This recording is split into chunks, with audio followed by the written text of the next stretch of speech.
नमस्कार, मैं हूं दीपाली राणा और आप देख रहे हैं आवाज ओवरड्राइव। ओवरड्राइव में आज हम आपको बताएंगे नई रेंज रोवर इवोक की टेस्ट ड्राइव, क्या खासियत है होंडा एक्टिवा 6G में, कार की बैटरी का कैसे रखे ख्याल,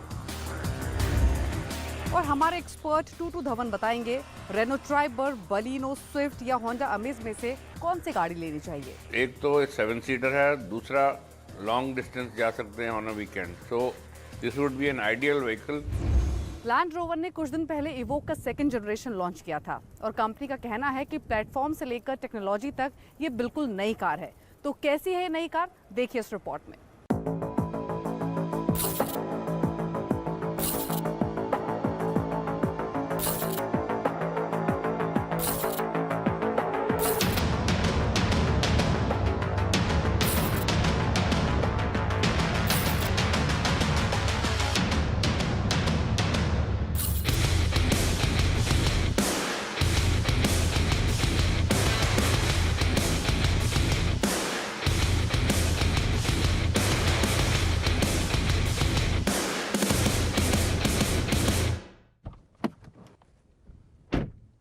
रेंज रोवर की नई इवोक जो फाइनली भारत में लॉन्च हो चुकी है और करीब 9 साल के बाद इसका सेकेंड जनरेशन आया है जो आपके सामने है, क्योंकि 2011 में ये गाड़ी पहली बार लॉन्च हुई थी और अब जाकर के 2020 में इसका सेकेंड जनरेशन आया है।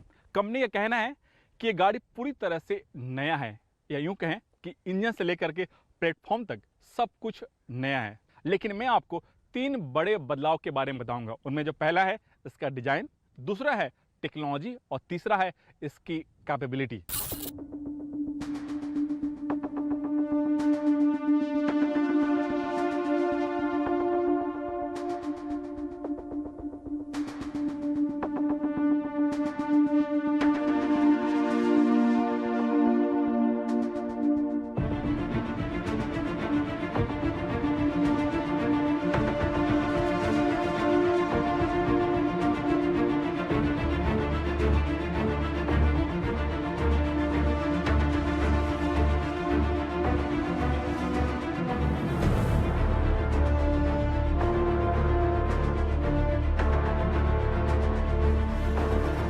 डिजाइन की बात करें तो नई इवोक को नए प्लेटफॉर्म पर बनाया गया है। इसी वजह से जो इसकी हाइट, विड्थ और लेंथ है वो पहले से थोड़ा सा ज़्यादा मिलता है। यहाँ तक कि जो इसका व्हील बेस की लंबाई है उससे भी थोड़ा सा बड़ा किया गया है। इसी वजह से जो सेकेंड रो सीट है उसमें आपको जो लेग रूम है वो थोड़ा सा ज़्यादा मिलता है पहले वाली इवोक के मुकाबले।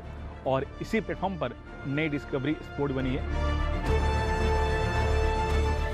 ये इवोक एसयूवी कम कूपे ज़्यादा दिखती है, लेकिन जो इसका डिजाइन लैंग्वेज है वो वेलार से लिया गया है और आने वाले दिनों में लैंड रोवर की जितनी भी गाड़ियां हैं उसमें यही डिजाइन लैंग्वेज की आपको छाप देखने को मिल जाएगा।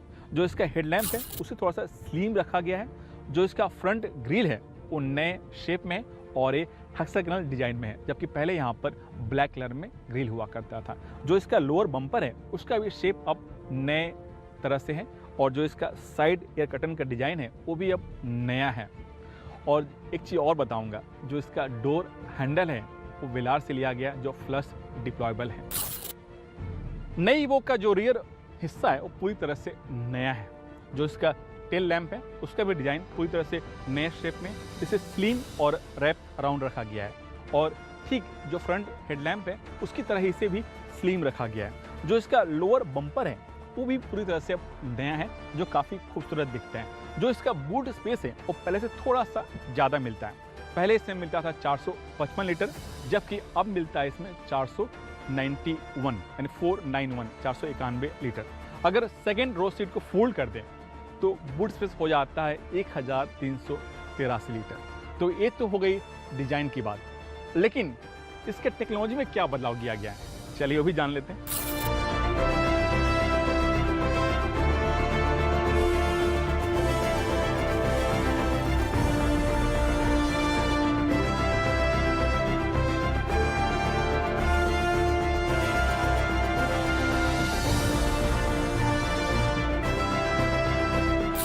नई इवोक का इंटीरियर पूरी तरह से नया है और इसे पहले के मुकाबले और भी सिंपल बनाया गया, जो लैंड रोवर गाड़ियों की खासियत भी है। जो इसका डैशबोर्ड है, सेंट्रल कंसोल पैनल और जो इसका स्टीयरिंग व्हील है वो पूरी तरह से नया है और यहीं पर उन टेक्नोलॉजी का पता चलता है जो कंपनी ने इस गाड़ी में इस्तेमाल किए गए हैं।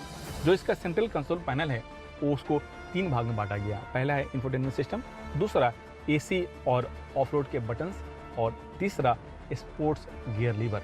यहाँ पर मुझे एक चीज़ कमी लगी, इस ढक्कन के नीचे जो कप होल्डर है और उसके ऊपर जो एक कवर दिया गया वो थोड़ा सा मुझे अजीब सा लगा।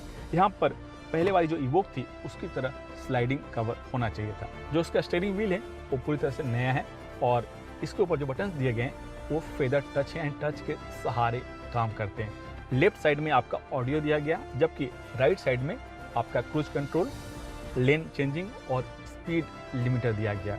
जो इसका TFT स्क्रीन है वो एनालॉग स्टाइल में है, क्योंकि ये जो गाड़ी आप देख रहे हैं वो इवोक का एस मॉडल है, यानी लोअर वेरिएंट है, जबकि जो इसका टॉप वेरिएंट है आर डायनेमिक AC उसमें आपको 12.3 इंच का वर्चुअल TFT स्क्रीन दिया गया, जबकि आप उसको अपने सहूलियत के हिसाब से सेट कर सकते हैं। साथ ही जो उसका टॉप मॉडल है उसमें आपको टच प्रो डिओ इंफोटेनमेंट सिस्टम मिलता है, जबकि इसमें जो एस मॉडल है उसमें आपको 10 इंच का सिर्फ टच प्रो इंफोटेनमेंट सिस्टम दिया गया है। लेकिन इसकी कैपेबिलिटी कैसी है, चलिए वो भी चला के देख लेते हैं।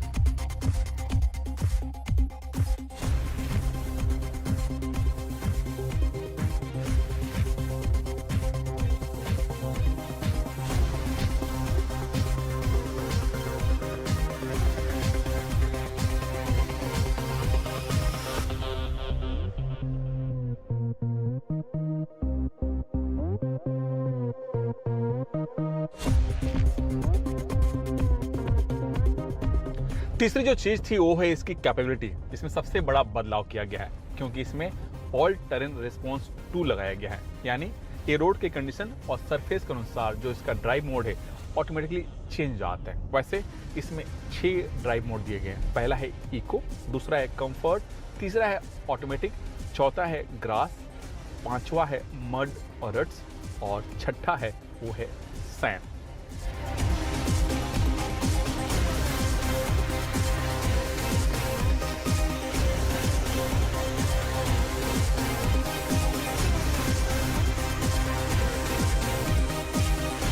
इंजन की बात करें तो इसमें 2 लीटर का BS6 इंजन लगा है जिसका पावर आउटपुट है 178 bhp और इंजन 9 स्पीड ऑटोमेटिक गियर के सहारे काम करता है। इससे गियर इतना स्मूथ है कि पता नहीं चलता है कब गियर चेंज हो रहे हैं। स्पीड की बात करें तो जो इसकी टॉप स्पीड है 205 किलोमीटर और 0 से 100 किलोमीटर स्पीड 9.3 सेकेंड में आराम से छू लेती है। कैपेबिलिटी के साथ इसमें सेफ्टी का भी पूरा ख्याल रखा गया है। इसी वजह से सेफ्टी के लिए इसमें 6 airbag, ABS, EBD, traction control, hill ascent, descent के साथ इसमें स्टेबिलिटी कंट्रोल जैसे तमाम फीचर्स दिए गए। इसी वजह से जब आप इस गाड़ी को चलाएंगे तो आपको फील होगा कि आप सेफ्टी वाली गाड़ी चला रहे हैं। और दूसरी बात, जब आप हाई स्पीड में होते हैं और उस समय जब आप टर्निंग के दौरान गाड़ी को टर्न करते हैं तो आपको इन सारे सेफ्टी फीचर्स का फील पता चलेगा।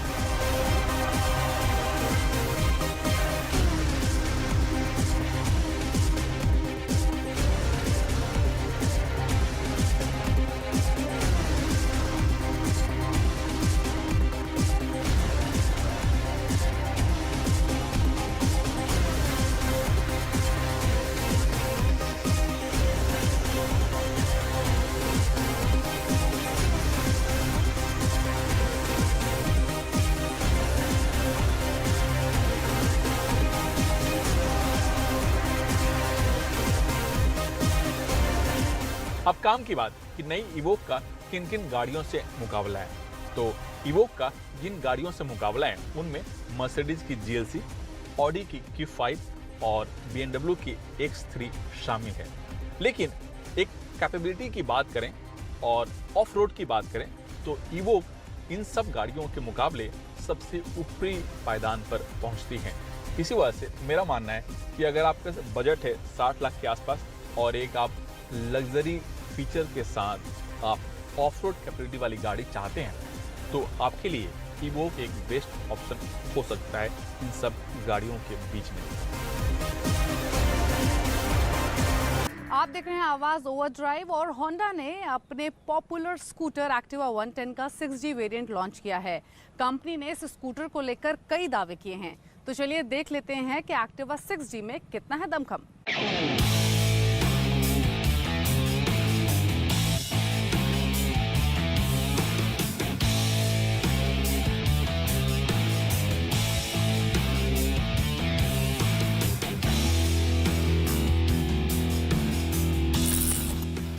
होंडा की सबसे पॉपुलर स्कूटर, जी हाँ, और देश का सबसे ज़्यादा बिकने वाला स्कूटर एक्टिवा, और जो आपके सामने है वो है एक्टिवा का नया अवतार 6G। और कंपनी का कहना है कि इसमें कई ऐसे फीचर्स दिए गए हैं जो पहले नहीं हुआ करता था। तो कौन से फीचर्स हैं उसके बारे में बताने से पहले मैं आपको बता दूं कि इस स्कूटर का कीमत कितना है। तो इसकी जो कीमत है वो है 65,000 रुपये स्टैंडर्ड कीमत, और जो इसकी टॉप मॉडल है डिलक्स उसकी कीमत है 67,000 रुपये, और घर में आते आते इसकी कीमत हो जाती है 85,000 रुपये के आसपास।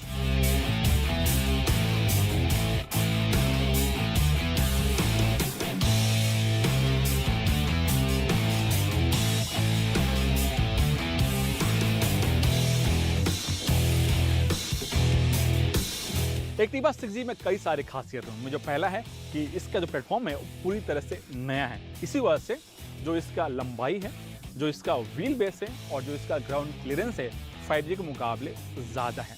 जो इसका ग्राउंड क्लियरेंस है वो है 171 mm, जबकि जो 5G है यानी जो पुराने वाले एक्टिवा है उसमें आपको 153 mm का ग्राउंड क्लियरेंस मिलता है। और दूसरी बात, इसमें मेटल बॉडी का इस्तेमाल किया गया है। दूसरा बदलाव इसके लुक और स्टाइल में किया गया है। ये पहले के मुकाबले थोड़ा सा स्लिम लगता है लुक के मामले में, क्योंकि जो इसकी विड्थ है वो थोड़ा सा पतला रखा गया है। जो इसका हेडलैम्प है वो नया है और इसमें LED का इस्तेमाल किया गया है, जबकि जो इसका साइड टर्न इंडिकेटर है और जो टेल लाइट है उसमें आपको LED का इस्तेमाल नहीं किया गया है। जो फ्रंट सस्पेंशन है वो टेलीस्कोपी है जो कि नया है, और इसमें आपको 12 इंच के फ्रंट टायर मिलते हैं, जबकि जो एक्टिवा 5G है उसमें आपको 10 इंच मिलता है। लेकिन जो इसका स्पीडोमीटर है वो उतना बेहतर नहीं है जितना कि होना चाहिए, क्योंकि ये एनालॉग स्पीडोमीटर है, इसमें कहीं भी डिजिटल का इस्तेमाल नहीं किया गया। लेकिन राइट साइड हैंडल बार में जो रेड बटन आप देख रहे हैं वो एक नया फीचर्स है, और ये इंजन किल स्विच है जो बड़े काम की चीज़ है। चौथा बदलाव जो इसके चाहने वाले मांग कर रहे थे कि फ्यूल फिलर कैप और सीट खोलने के लिए अलग से एक बटन होना चाहिए था जिसके सहारे आप खोल सकें। अब उस डिमांड को भी इसमें फुलफिल कर दिया गया है। फ्यूल फिलर कैप आपका पिछले हिस्से में दिया गया, आपको बार बार सीट खोलने की ज़रूरत नहीं है। और इसके लिए इग्निशन स्विच के पास एक छोटा सा बटन दिया गया है, ऊपर अगर प्रेस करते हैं तो आपको फ्यूल फिलर कैप खुल जाता है, और निचले हिस्से में आप प्रेस करते हैं तो आपका सीट खुल जाता है, और प्रेस करते ही ये सीट खुल जाता है। और सीट के निचले हिस्से में आपको 18 लीटर का लगेज स्पेस मिलता है, इसमें आपको एक बड़ा सा हेलमेट फिट हो जाता है। लेकिन इसकी राइड और हैंडलिंग कैसी है, इंजन में क्या बदलाव किया गया है, चलिए वो चला के देख लेते हैं।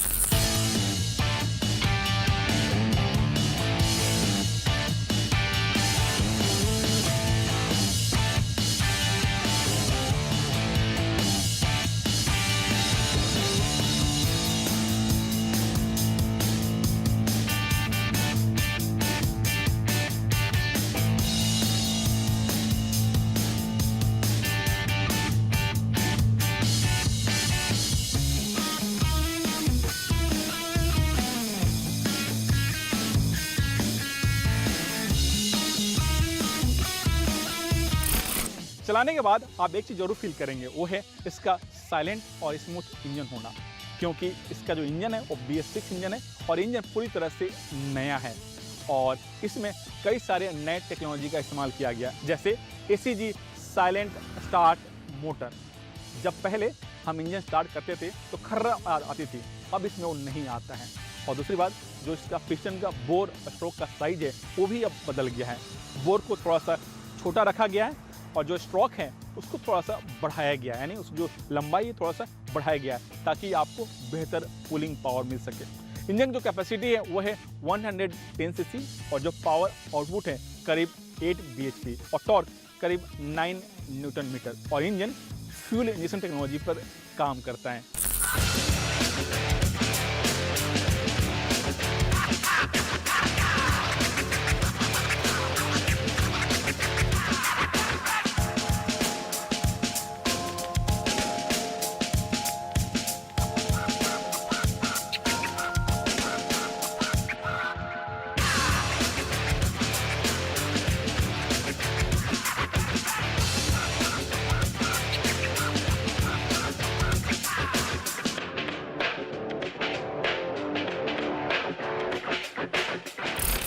फाइव जी के मुकाबले जो इसका राइड और हैंडलिंग है काफ़ी स्मूथ है। थ्रोटल खोलते ही स्कूटर तुरंत पिकअप पकड़ लेते हैं और जो इसका टॉप स्पीड है वो है 85 किलोमीटर के आसपास। माइलेज कंपनी का कहना है कि जो इसका माइलेज है वो 5G के मुकाबले 10% ज़्यादा है और जो मुझे सिटी में माइलेज मिला है वो करीब 40 से 45 किलोमीटर के आसपास। लेकिन माइलेज डिपेंड करता है कि आप स्कूटर कैसे चलाते हैं और ट्रैफिक कंडीशन कितना बेहतर है, कितना ख़राब है। अब सवाल उठता है कि 6G को लें या इस सेगमेंट के जो बाकी स्कूटर हैं उनमें से कोई एक लें। तो मेरा मानना है कि अगर आपके बजट है 80 से 85 हज़ार के आसपास और आप एक होंडा की ब्रांड वैल्यू चाहते हैं तो आपके लिए एक्टिवा 6G एक बेस्ट ऑप्शन हो सकता है।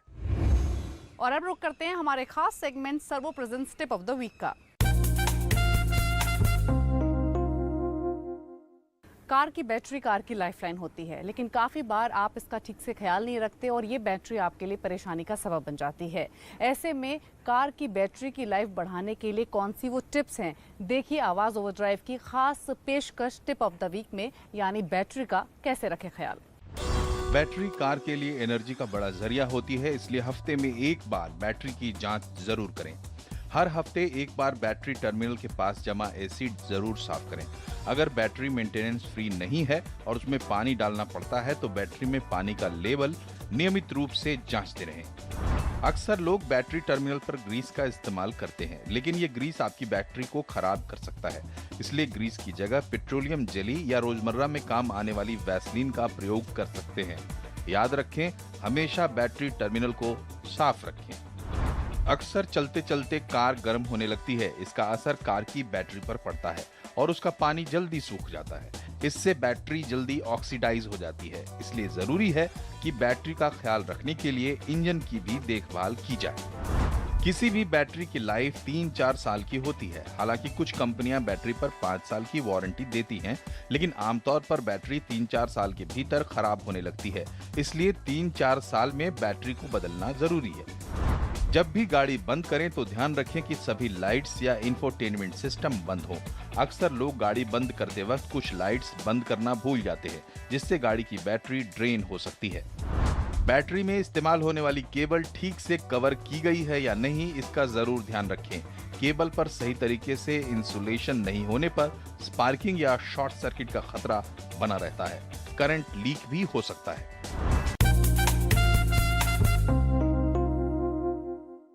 आवाज़ ओवरड्राइव में एक बार फिर आपका स्वागत है और अब वक्त हो गया है आपके भेजे गए सवालों के जवाब देने का। वो सवाल जो आप हमें आवाज़ ओवरड्राइव के फेसबुक पेज पर भेजते हैं। आपके सभी सवालों के जवाब देने के लिए हमेशा की तरह हमारे साथ मौजूद हैं मशहूर कार एक्सपर्ट टूटू धवन। टूटू जी, स्वागत है आपका शो में। और जो पहला सवाल हमें मिला है वो मिला है उदय पारसेकर का। इनका सवाल ये है कि Renault Triber, Maruti Suzuki Baleno, Maruti Swift और होंडा अमेज, इन चारों में से कौन सी कार बेहतर है, कौन सी खरीदनी चाहिए? उदय जी, हम आपको रिकमेंड करेंगे रेनो की ट्राइबर, बिकॉज एक तो 7 सीटर है, दूसरा उसकी आप जो थर्ड रो नहीं आपको इस्तेमाल करनी और उसको निकाल देंगे तो इतनी ज़बरदस्त लगेज कैरिंग स्पेस बढ़ जाती है that you can carry a full fledge picnic kit और आप लॉन्ग डिस्टेंस जा सकते हैं on a weekend. So this would be an ideal vehicle. 1 litre engine है, 72 bhp निकालता है, 20 किलोमीटर की फ्यूल एवरेज की दावा है और price also is very very nice. 5 lakh से शुरू होती है, 6.78 तक जाती है। But not be remind you कि Renault use to make F1 engine, जो F1 इंजन लगभग चलते हैं फॉर्मूला कार्स के अंदर, वो रेनो ही बनाता था। And they were very very successful. So ये भी गाड़ी जो उन्होंने ही बनाई है, तो obviously this carries the DNA of that F1। दूसरा सवाल हमें भेजा है जतिंदर सिंह ने, और सवाल इनका ये है कि मारुति बलिनो और टोयोटा की ग्लेंजा में से कौन सी कार बेहतर रहेगी। Jitendra ji, just to give you heads up, आपको भी पता होना चाहिए वैसे थोड़ा सा, जब गाड़ी खरीदने जाते हैं या कुछ और भी खरीदने जाते हैं, कि ये दोनों गाड़ियाँ जो आप बात कर रहे हैं जिनकी, वो एक ही गाड़ी है। वो एक्चुअली मारुति की ही प्रोडक्ट है। बलेनो है मारुति का और ग्लेंजा है टोयोटा का। They have an understanding between themselves for sales. So but जो ग्लेंजा है उसके अंदर थोड़ा क्रोम वर्क ज़्यादा है और उसकी ऑब्वियसली प्राइस हाइब्रिड है। 1.2 लीटर इंजन के साथ 88 bhp निकालती। That I would recommend is a better vehicle to have, and उसकी fuel average also is very good, 23 भी देती है किलोमीटर पर लीटर, और प्राइस उसकी शुरू होती है 5 लाख से और जाती है 9 लाख तक। So I think all in all it's a great vehicle to have, provided and also आपको सब कुछ उसमें मिलेगा, all the bells and whistles, brakes and everything, security system, safety features, everything on board. तो उम्मीद करते हैं आपको अपने सवालों के जवाब मिल गए होंगे, लेकिन ओवरड्राइव के साथ जुड़े रहिए। हमारे फेसबुक पेज पर जाकर ऑटो से जुड़े हुए अपने तमाम सवाल हमें आप भेज सकते हैं और हमारे एक्सपर्ट्स देंगे आपके हर सवाल का जवाब। चलिए, इसी के साथ इट्स द टाइम टू से गुड बाय, लेकिन हाँ, सोशल डिस्टेंसिंग का पालन जरूर करें। नमस्कार।